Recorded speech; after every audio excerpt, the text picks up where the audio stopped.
லாரியின் கதவுகளை ஓட்டுநர் திறந்ததும் லாரிக்குள் இருந்த மரத்தாலான மொபைல் வீடுகள் ரிமோட் மூலம் தானாக திறக்க உள்ளே இருந்த ட்ரோன்கள் சீறி பறந்து தாக்குதல் நடத்தின. இவை தற்கொலை ட்ரோன்கள் ஆகும்.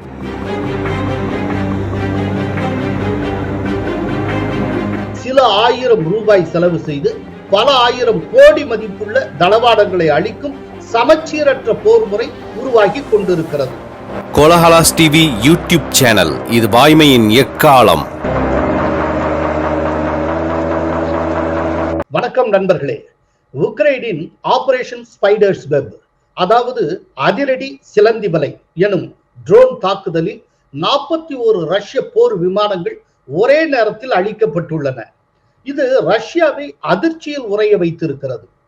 உக்ரைனின் 117 ட்ரோன்கள் ரஷ்யாவின் 5 விமானப்படை தளங்களை துவம்சம் செய்தன. இந்திய ரூபாயில் 59,000 கோடி மதிப்புள்ள 41 போர் விமானங்களையும் 34% குரூயிஸ் ஏவுகணை விமானங்களையும் ரஷ்யா இழந்து விட்டதாக உக்ரைன் அதிபர் ஜெலன்ஸ்கி அறிவித்திருக்கிறார். விரைவில் துருக்கி தலைநகர் இஸ்தான்புல்லில் 2 நாடுகளுக்கும் இடையே அமைதிக்கான பேச்சுவார்த்தை நடக்கவிருக்கும் நிலையில் கடந்த சில வாரங்களாக 2 நாடுகளுக்கும் இடையே போர் தீவிரமடைந்திருக்கிறது. இந்த சூழலில் ரஷ்யாவின் பெலயா, ஒலன்யா, டியாகி லவா, இவானோயா, அமூர் ஆகிய 5 விமானப்படை தளங்கள் மீது உக்ரைன் ராணுவம் நேற்று முன்தினம், அதாவது ஜூன் 1 ஞாயிற்றுக்கிழமை ஒரே நேரத்தில் ட்ரோன்கள் மூலம் மிகப்பெரிய தாக்குதலை நடத்தியது. இதில் ரஷ்யாவின் Tu-95, Tu-22 உட்பட 41 அதிநவீன போர் விமானங்கள் தீயில் எரிந்து நாசமாகின. இது குறித்து உக்ரைன் அதிபர் ஜெலன்ஸ்கி சமூக வலைதளத்தில் வெளியிட்ட பதிவில், கடந்த 1.5 ஆண்டுகளாக திட்டமிட்டு ரஷ்யா மீது மிகப்பெரிய தாக்குதல் நடத்தப்பட்டது. இந்த தாக்குதலை வெற்றிகரமாக நடத்திய உக்ரைன் ராணுவத்தை பாராட்டுகிறேன் என்று தெரிவித்திருக்கிறார். Дякую службі безпеки, особисто генералу Малюку, також всім, хто був задіяний в операції. Готували операцію більш ніж 1,5 роки. Планування, організація, всі деталі були ідеально підготовлені. Можна сказати впевнено, що це абсолютно унікальна операція. இது குறித்து உக்ரைன் ராணுவ வட்டாரங்கள் என்ன கூறின என்பதை பார்ப்போம். உக்ரைன் எல்லையிலிருந்து 6000 கிலோமீட்டர் தொலைவில் உள்ளது ரஷ்யாவின் அமூர் விமானப்படை தளம். அதே போல அந்த நாட்டின் பெலாயா தளம் 4000 கிலோமீட்டர், ஒலன்யா தளம் 3674 கிலோமீட்டர், டியாகி லவா தளம் 2161 கிலோமீட்டர், இவானோயா தளம் 2000 கிலோமீட்டர் தொலைவில் உள்ளன. ரஷ்யாவின் வான் பாதுகாப்பு அமைப்பு மிக மிக வலுவானது. இந்த நிலையில் ரஷ்ய எல்லைக்குள் மிக நீண்ட தொலைவுக்கு பறந்து சென்று போர் விமானங்கள் மற்றும் ட்ரோன்கள் மூலம் தாக்குதல் நடத்துவது சாதாரண காரியம் அல்ல, மிக மிக கடினமானது. மிக தொலைவில் உள்ள ரஷ்ய விமானப்படை தளங்களை அழிக்க கடந்த 2023 ஆண்டில் ஆபரேஷன் ஸ்பைடர்ஸ் வெப் என்கிற திட்டம் தீட்டப்பட்டது. எங்களது FPV ட்ரோன்களில் செயற்கை நுண்ணறிவு தொழில்நுட்பத்தை புகுத்தினோம். சுமார் 18 மாதங்கள் உழைத்து அந்த உழைப்பின் பயனாக ரஷ்யாவின் 5 விமானப்படை தளங்கள் மீது ஒரே நேரத்தில் தாக்குதல் நடத்தி எதிரிக்கு பேரதிர்ச்சியை அளித்திருக்கிறோம். எங்களது தாக்குதல் சர்வதேச போர் வரலாற்றில் பிரதான இடத்தை பிடிக்கும் என்று உக்ரைன் ராணுவ வட்டாரங்கள் தெரிவித்தன.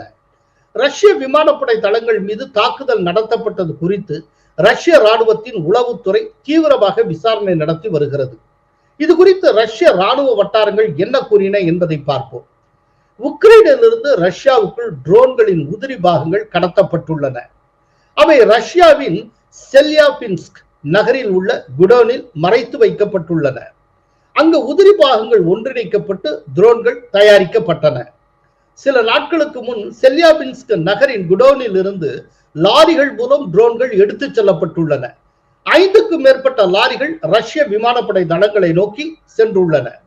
ஒரு லாரியை அலெக்சாண்டர் என்பவர் ஓட்டியிருக்கிறார். செல்யாபின்ஸ்க் நகரில் இருந்து முர்மன்ஸ்க் பகுதியில் உள்ள ரஷ்யாவின் ஓலன்யா விமானப்படை தளத்துக்கு அவர் லாரியை ஓட்டி சென்றிருக்கிறார். லாரி ஓட்டுநருக்கு தாக்குதல் திட்டம் குறித்து எதுவும் தெரியாது. அவர் தனது லாரியில் மரப்பெட்டிகளை ஏற்றிச் செல்வதாக நினைத்துக் கொண்டிருந்தார். அந்த மரப்பெட்டிகளுக்கு சொந்தக்காரர் என்ற பெயரில் ஒரு மர்ம நபர் ஓட்டுநருக்கு செல்போன் வாயிலாக வழிகாட்டி இருக்கிறார். கடைசியாக ஒலன்யா விமானப்படை தளம் அருகே உள்ள பெட்ரோல் நிலையத்தில் லாரியை மர்ம நபர் நிறுத்த சொல்லி இருக்கிறார். மேலும் லாரியின் கதவுகளை திறந்து பார்க்குமாறு கூறியிருக்கிறார். லாரியின் கதவுகளை ஓட்டுநர் திறந்ததும் லாரிக்குள் இருந்த மரத்தாலான மொபைல் வீடுகள் ரிமோட் மூலம் தானாக திறக்க உள்ளே இருந்த ட்ரோன்கள் சீறி பறந்து தாக்குதல் நடத்தின. மற்றொரு லாரி டிரைவர் செர்ஜி என்பவர் செல்யாபின்ஸ்க் நகரில் இருந்து டியாக்கி லவா விமானப்படை தளம் பகுதிக்கு லாரியை ஓட்டிச் சென்றார். அந்த விமானப்படை தளம் அருகில் சென்றபோது அவரது லாரியின் பின்புறம் வெடிப்பொருள் வெடித்து மேற்கூரை உடைந்திருக்கிறது. லாரியின் உடைந்த மேற்கூரை வழியாக ட்ரோன்கள் மேலெழுந்து பறந்துள்ளன. ரஷ்யாவின் 5 விமானப்படை தளங்களுக்கும் அருகே இதே பாணியில் லாரியில் ட்ரோன்கள் கடத்தி செல்லப்பட்டு மிகப்பெரிய அளவில் தாக்குதல் நடத்தப்பட்டுள்ளது. அதாவது ரஷ்யாவுக்குள் ஊடுருவி ரஷ்ய லாரிகள் மூலமே விமான தளம் வரை ட்ரோன்கள் கொண்டு செல்லப்பட்டு அங்கிருந்து ட்ரோன்கள் மூலம் வித்தை காட்டி இருக்கிறது உக்ரைன். இது ரஷ்ய உளவுத்துறையினுடைய தோல்வியை காட்டுகிறது. ஒரு லாரியின் ஓட்டுநர் மர்மமான முறையில் கொலை செய்யப்பட்டிருக்கிறார். ட்ரோன் கடத்தலுக்கு பயன்படுத்தப்பட்ட அனைத்து லாரிகளும் ஆர்டம் என்பவருக்கு சொந்தமானவை. உக்ரைனை பூர்வீகமாக கொண்ட அவர் தலைமறைவாகி விட்டார். அவர் உக்ரைனுக்கு தப்பி சென்றிருக்க கூடும் என்று சந்தேகிக்கப்படுகிறது. ட்ரோன் தாக்குதல் தொடர்பாக பலரை கைது செய்துள்ளோம். பலரிடம் விசாரணை நடத்தப்பட்டு வருகிறது. செல்யாபின்ஸ்க் நகர் கோடானின் உரிமையாளர் தற்போது தலைமறைவாக இருக்கிறார். அவர் உக்ரைனுக்கு தப்பி சென்றிருக்கலாம். உக்ரைன் ராணுவத்தின் தாக்குதலை தீவிரவாத தாக்குதலாக நாங்கள் கருதுகிறோம். அதற்கு ரஷ்யா தகுந்த பதிலடி கொடுக்கும் என்று ரஷ்ய ராணுவ வட்டாரங்கள் தெரிவித்தன. உக்ரைன் ராணுவ தாக்குதல் குறித்து சர்வதேச பாதுகாப்பு நிபுணர்கள் என்ன கூறுகின்றனர் என்பதை பார்ப்போம். ரஷ்யா முழுவதும் 21க்கும் மேற்பட்ட விமானப்படை தளங்கள் உள்ளன. இந்த விமானப்படை தளங்களில் திறந்த வெளியில் போர் விமானங்களை நிறுத்துவது வழக்கம். மேற்கூரைகளுக்கு கீழே போர் விமானங்களை நிறுத்துமாறு ரஷ்ய பாதுகாப்பு துறை நிபுணர்கள் எத்தனையோ முறை அறிவுரை கூறியுள்ளனர். ஆனால் நிபுணர்களின் ஆலோசனைக்கு ரஷ்ய விமானப்படை செவிசாய்க்கவில்லை. இதன் காரணமாக அமெரிக்கா, ஐரோப்பிய நாடுகளின் உளவு செயற்கைக்கோள்கள் ரஷ்ய விமானப்படை தளங்களில் திறந்த வெளிகளில் நிறுத்தப்பட்டிருக்கும் போர் விமானங்களை எளிதாக கண்டறிந்தன. மேலும் உக்ரைன் ட்ரோன்களில் செயற்கை நுண்ணறிவு தொழில்நுட்பம் புகுத்தப்பட்டிருக்கிறது. அதன் மூலம் ரஷ்ய போர் விமான வடிவமைப்புகளை அறியவும் அந்த போர் விமானங்களின் பெட்ரோல் டேங்குகளை குறிவைத்து குண்டுகளை வீசவும் ட்ரோன்களில் ஏற்பாடு செய்யப்பட்டது. கடந்த ஞாயிற்றுக்கிழமை ரஷ்யாவின் 5 விமானப்படை தளங்களுக்கு அருகே நிறுத்தப்பட்டிருந்த லாரிகளில் இருந்து உக்ரைனின் FPV ட்ரோன்கள் சீறி பாய்ந்தன. அந்த ட்ரோன்கள் ரஷ்ய போர் விமானங்களின் பெட்ரோல் டேங்குகளை குறிவைத்து குண்டுகளை வீசின. இதில் 41 ரஷ்ய போர் விமானங்கள், உளவு விமானங்கள் தீப்பிடித்து எரிந்து நாசமாகி உள்ளன. ஒரு FPV ட்ரோனை தயாரிக்க ரூபாய் 40,000 மட்டுமே செலவாகும். அந்த ட்ரோன்கள் மூலம் கிட்டத்தட்ட 59,000 கோடி அளவிலான தளவாடங்கள், ரஷ்ய தளவாடங்கள், அதிநவீன போர் விமானங்கள் அளிக்கப்பட்டுள்ளன. உக்ரைன் ராணுவம் 117 ட்ரோன்களை தாக்குதலுக்கு பயன்படுத்தி இருக்கிறது. இவை தற்கொலை ட்ரோன்கள் ஆகும். ரஷ்யாவின் Tu-23M3 மற்றும் Tu-95 ஸ்ட்ராட்டஜிக் பாம்பர்ஸ் மற்றும் A-50 கண்காணிப்பு விமானங்களும் அளிக்கப்பட்டுள்ளன. இவற்றில் ஸ்ட்ராட்டஜிக் பாம்பர்ஸ் வகை விமானங்கள் ஈடு செய்யப்பட முடியாதவை என்றும் அதன் தயாரிப்பு தற்போது நிறுத்தப்பட்டு விட்டதாகவும் வல்லுநர்கள் தெரிவிக்கின்றனர்.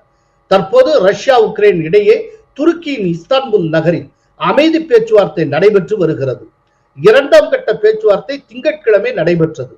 இந்த பேச்சுவார்த்தையை சீர்குலைத்து போரை தீவிரப்படுத்தும் நோக்கில் ட்ரோன் தாக்குதல் நடத்தப்பட்டிருக்கிறது. இனிமேல் ரஷ்யா உக்ரைன் போர் அதிதீவிரமாக மாறும் என்று சர்வதேச பாதுகாப்பு நிபுணர்கள் தெரிவித்துள்ளனர். ட்ரோன் தாக்குதலால் கடும் கோபத்தில் இருக்கும் ரஷ்யா அணு ஆயுத தாக்குதல் நடத்துமா என்கிற கேள்வி எழுந்துள்ளது.